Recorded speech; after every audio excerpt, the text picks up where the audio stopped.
Good morning and welcome back to Levasseur Outdoors. I'm Steph. And this is part 2 on trapping your own bait. And part 2, we're covering leeches.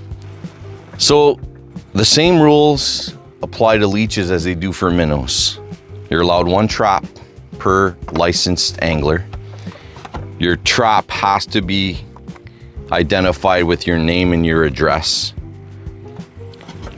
And I started doing this last year, and I did a little bit of research on how to do it. I've tweaked things a little bit as I've done it, and I'm going to explain to you what I did. So obviously, as you can see here, this is a foil pie plate that I folded in half, and I've punched 4 little holes on each side using a nail, about 1/4 inch, maybe a little more in size.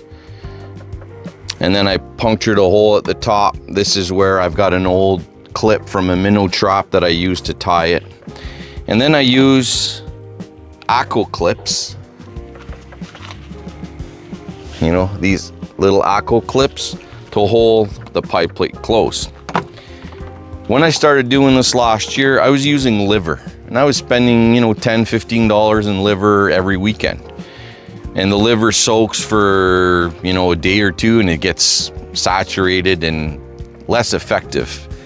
Then a friend of mine suggested that I use fish guts because he had success using fish guts.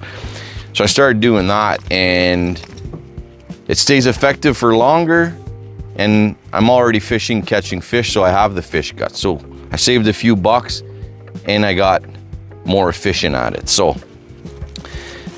what I've been doing this year is I've been saving fish guts, fish heads, whatever, and freezing them. So what I do is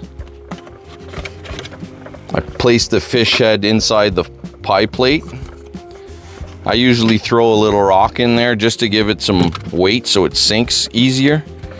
It would sink eventually, but it just makes it sink quicker. And then I just close the pie plate shut with the Acco clips. And usually I have 2 per side, but for this one I only got 3, so it'll still work. As you can see, the seams are pretty much closed. And the idea is the leeches will make their way in, and then they get stuck in there. But when I do pull it out, a lot of times there's leeches just stuck to the outside of the plate. And it's as simple as that. So now, again, I'll find my clip, which is right here.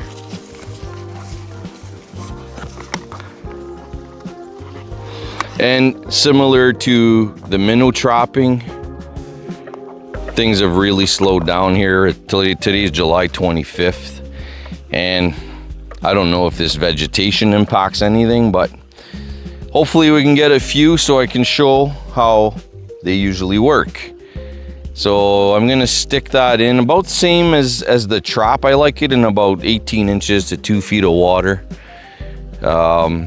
With the warmer temps, maybe deeper would be better. I'm not 100% sure, but with this vegetation, it's just difficult to even see what we got. So we're gonna throw that there, and then we're gonna check it tomorrow. So stay tuned. Well, the leech trap has been soaking for a little over 24 hours. And let's see what we got.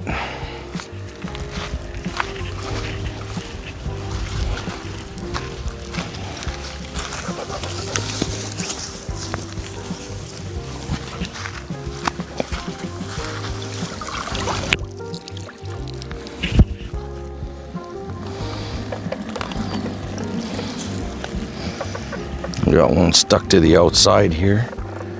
That's one of the big brown ones. These brown ones, they're soft and mushy. They're not good for fishing, in my opinion.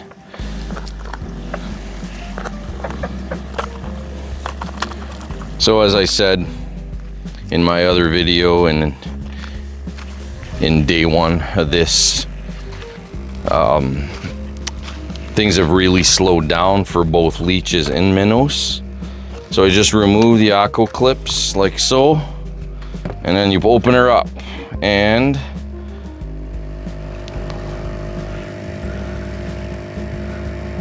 let's see here. That one's really in there. We can't get it out. Okay. So we did catch leeches. Unfortunately, these aren't the kind that I like for fishing. So I throw these back. As you can see though, I've had success with these are the little ribbon leeches. I have had success catching them because I got probably a couple dozen there. So, despite the lack of success, that still, I think, demonstrates how to do it. And I'm gonna throw this back and see if I can't catch more on the next check. So, I hope you learned something with both videos in this series. As I said, most experienced anglers know how to trap minnows. Leeches, not a lot of anglers do it, but you know, if you want to try it, this will give you an idea how to start. I'm sure there are other ways to do it, and someone else might tell you that there are better ways, but this can get you started. So I hope you enjoyed it. Thanks for watching, and if you haven't done so, please subscribe.